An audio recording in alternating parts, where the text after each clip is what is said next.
I think a lot of people out there use this data privacy concern as a crutch, right? A reason to not actually go out and adopt these systems. Don't use this as a crutch. Understand that there is risk there. There's not greater inherent risk. You're not just by using AI going to get in trouble. There is more practical risk, but just understand that. Don't think of it as this big, scary black box that I can never touch because it's just too radioactive. Look it in the eye and say, okay, I understand what you do and I understand my requirements. So long as I understand those two things very well, I can, use these tools in a compliant way.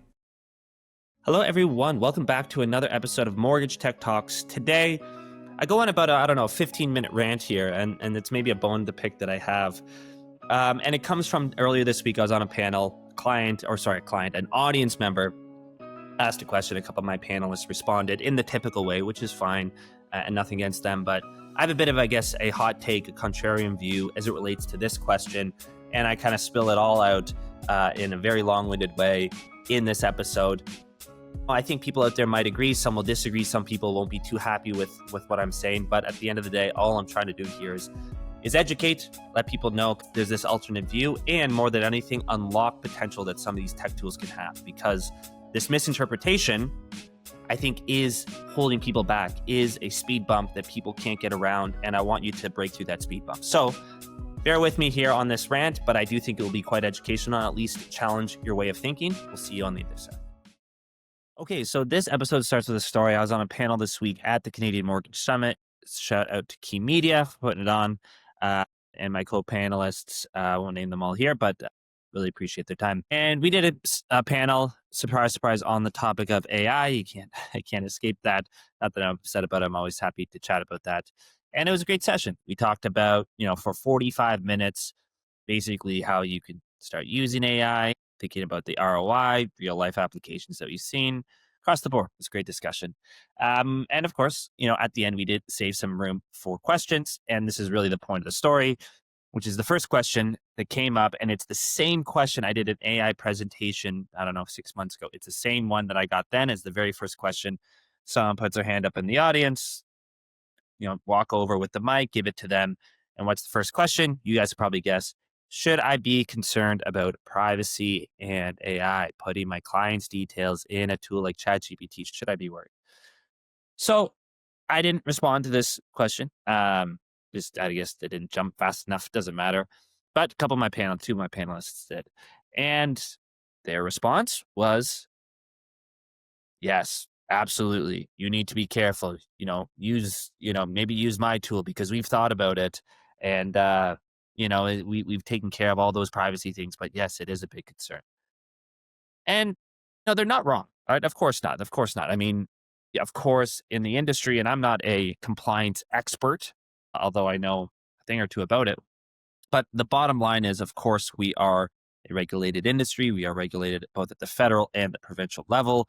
A lot of that regulation has to do related to data and your client's data, making sure that, their PII, personally identifiable information, is protected. And so they were not wrong at all in saying, yes, absolutely.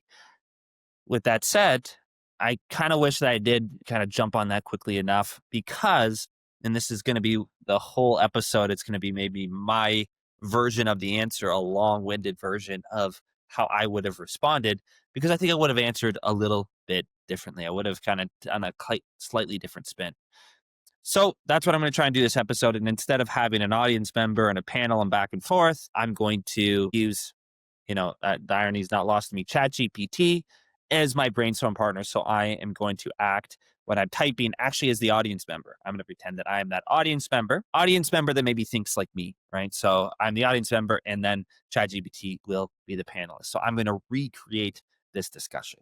So I pulled it up here, that discussion that I've had, and very much so like what happened at the conference and the presentation 6 months ago, the very first question that I asked my panelist, which is ChatGPT here, I said, hey, as a mortgage broker in Canada, I'm concerned about the privacy of my clients' data while using AI tools like ChatGPT.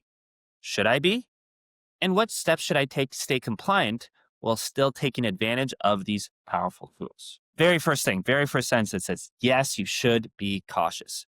very much so like my fellow panelists. Now I'm kind of zooming back out saying, if we think about what I just said, that's exactly how my fellow panelists responded just 2 days ago. But let's keep going here. So then now ChatGPT, be my pretend panelist here, went on to say, as a mortgage broker, you're subject to federal laws, provincial laws, and using tools like ChatGPT without the right safeguards could create compliance issues.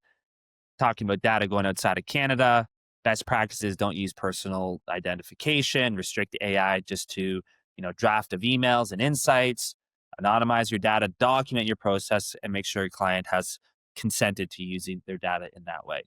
So far, not too different, right? So ChatGPT is very much so acting like what my fellow panelists did a couple days ago. And again, no issue with any of that. I think it's completely right.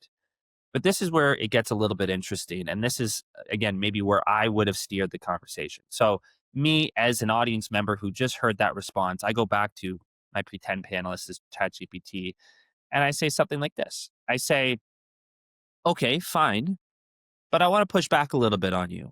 And so, this is what I'm getting at to say, I would have answered the question differently. I want to push back a little on you and say, hey, how is this any different using ChatGPT or Gemini or whatever else out there than using Gmail, right? Gmail, my inbox. If I'm communicating with my clients through the Gmail servers, is that any more safe or unsafe, right? So, okay.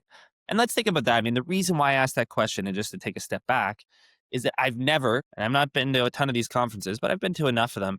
I've never heard someone raise their hand and say, hey, should I be worried about the privacy of my client information as I use Gmail? And I've never, ever heard that. And why not? I mean, maybe because there is no risk. You can use Gmail and they shouldn't, you shouldn't have to worry about it as much. And maybe the other reason is just because it's been around so long, right? And so many people, I know hundreds, if not thousands of brokers, just use Gmail and don't really think much about it. It's just, hey, using my email and I'm communicating with my clients. What's going on here? But the reason I asked the question is because at the end of the day, all those things that they just talked about, best practices like keeping your data inside of Canada, well, is Gmail Canadian or an American company? Where are their servers? Unintentional disclosure. Does Gmail use my data in a different way? Perhaps maybe to train their own AIs? I don't know.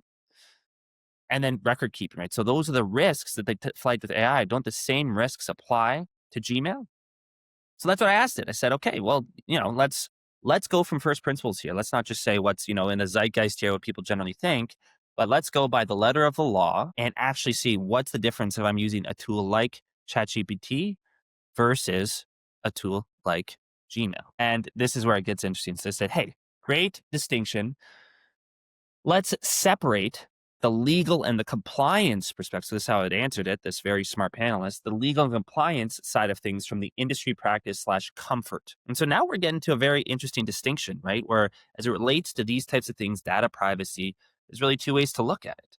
There is the letter of the law, the compliance. What are the things that we could get fined as mortgage brokers by doing? And there's just simply, what are people familiar with? What are the industry best practices? So it goes on to say, it says for the letter of the law, we need to make sure that personal data must be collected, used, disclosed with the consent, and safeguarded appropriately with the limited to the stated purpose, right? So you can't go and use the client's data to do something else. Cross-border transfers.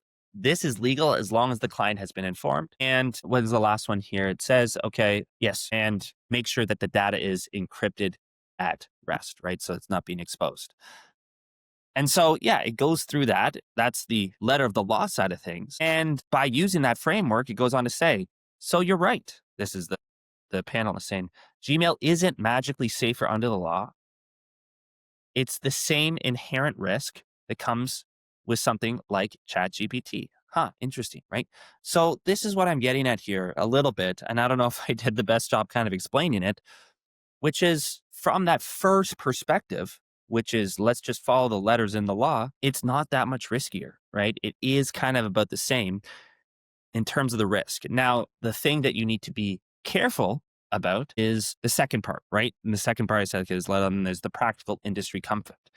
And then when it comes to this, it talks about it and goes into say, okay, but from a practical and industry regulator perspective, Gmail has long been established with their data privacy.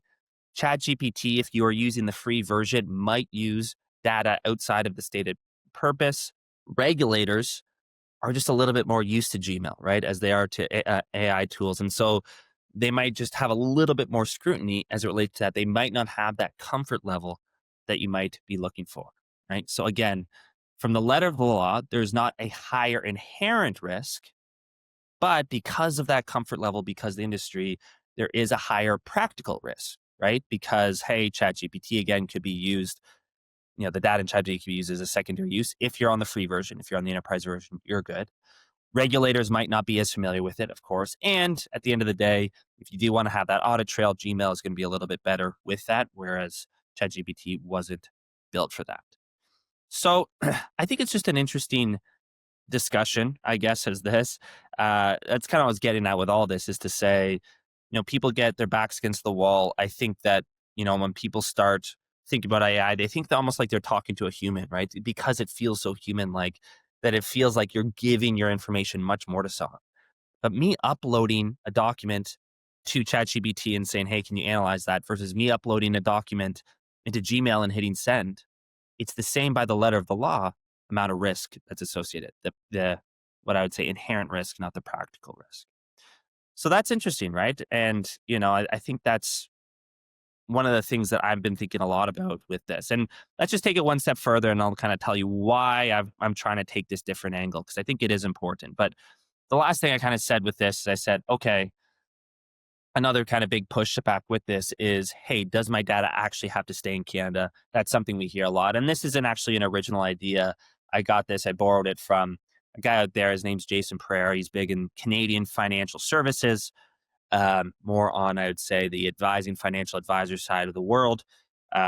He deals a lot with software, but more, yeah, in terms of insurance and investments, that sort of thing. But it's the same ecosystem-ish, right, as mortgage brokers. And this is a bone that he's always had to pick, right? And I'll reference here a tweet that he'd had a couple months ago now, back in March of 2025. This was the tweet, and he's kind of funny. So Jason, if you're listening out there, shout out, and I'll give you credit, of course, in the show notes. But he said this: "Sai, this is where we are at Canadians. No law prevents us from hosting data on foreign servers, but this myth is so persistent that companies like Wealthbox, which is a CRM in that space, have to spend time and money to port to Canadian servers, all because this myth won't die." So he's obviously a little bit more extreme on that side, but that was in my head. And so again, I asked that, hey, does it actually need to stay in Canada? And by the letter of the law, it says no. Requirements for data residency does not force personal information to remain in Canada. Cross-border transfers are allowed as long as the client is informed that their data might be stored processed outside of Canada, and you must ensure a comparable level of protection through contracts, technical safeguards, and oversight. There is some province by province variation. I'm not going to get into that. I think it is important to know your province maybe a little bit better. I think Quebec especially has a little bit tighter. So I think, yeah, they have like this law 25 that is a little bit tighter. But at the end of the day, some influencers out there, they maybe put that thought into my brain, are saying no, and then, confirming with this. And, again, like I said at the very beginning, I'm not a compliance expert, but, I'm kind of piecing these breadcrumbs together saying, I don't think it is. And again, it is a little bit this myth, right? Everyone's saying, hey, my dad's got to stay in Canada, this and that. But at the end of the day, the inherent risk by, yeah, what the regulations say, not necessarily, right? It's about, yes, understanding that, you need to have certain things and tell things like telling clients that the data needs to stay in Canada, but it's not a no-go, right? It's not this thing that is verboten that's going to get you, in big trouble.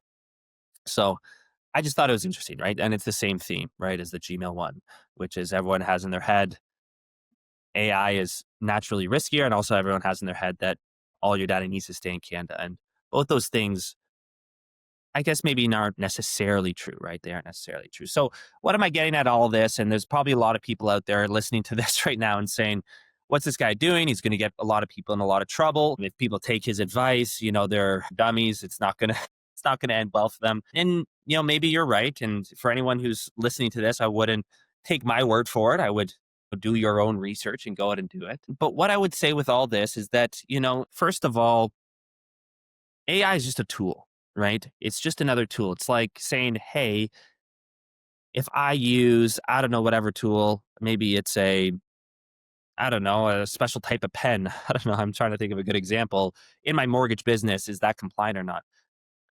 Not necessarily, right? But it's how you use the pen, right? Maybe if you're signing contracts that are, you're committing fraud, or I don't know what you might be doing with that pen, but it's how you use it. And it's, again, at the end of the day, very much how we talk about really just AI in general. It is just a tool. So using the tool itself is not privacy and security concerning, right? That in itself is not the concerning thing. It's how you use it, right? So I would say for anyone out there, use these tools. It is okay to use that, but just understand what that risk is. And the whole reason that I'm getting into this, and this is why I've just spent the last 15 minutes ranting about this and wishing that I actually answered, is because I think a lot of people out there use these data privacy concern as a crutch, right? A reason to not actually go out and adopt these systems. People, they go to the conference, they hear us on the panel, and they say, yeah, great news, but I'm gonna wipe my hands of it because I don't want the privacy concerns. And, I want to, yeah, the whole thing I want to say is no, turn around. Don't use this as a crutch, right? Understand that there is risk there. Absolutely. Like we talked about, there's not greater inherent risk, right? You're not just by using AI going to get in trouble. There's maybe more practical risk for all the reasons that we just talked about, how regulators aren't, as used to it. And, Gmail and things like that have been around for a while. So there is more practical risk, but just understand that, right? Don't think of it as this big, scary black box that I can never touch because it's just too radioactive. Look it in the eye and say, okay, I understand what you do and I understand my requirements. As long as I understand those two things very well, I can, use these tools in a compliant way, right? And I think that's just it for me. I think a lot of people out there get scared, right, when they hear these compliance thing. And like I said, use it as a tool to stop it. And I also, for better for worse, and I don't point fingers or anything like that. I think a lot of platforms use that as a selling feature, right? To go out and say, hey, I know you're worried about ChatGPT, but use my platform instead. I've used AI in my platform, but I've done it in a secure way. And because I've done it in a secure way, you got to pay me a bunch of money, but I'll take care of you and I'll make sure you're good. And maybe that's true. And maybe that is a good service. And maybe all these things that I talked about, the practical risks they've taken care of for you, that's good. But my bet is that if you spend, and I'm talking to you as the mortgage broker out there listening to this, the probably an hour, maybe 2 hours, reading the actual regulation and understanding how ChatGPT intersects with that regulation, and then just making sure you're staying in line as it relates to that, then you can save a whole bunch of money and you can adopt these things so much quicker. Right? You can use the cutting edge version of these tools in a much more quick and easy to use way, right? Instead of relying on a third party who's going to layer in that compliance for you. So that's about it. I'll leave it at that. That was my 15-minute rant there. For anyone out there who might be a bit more of a compliance expert, they might be squirming in their chair right now. And that's not my intent. My intent is never to go out and say, you shouldn't be compliant or, cut corners or this and that. That's not it at all. My real intent is just to say really two things. One, get really smart. Go back to first principles, understand actually what the regulations say. You can have data outside of Canada as long as your clients know about it.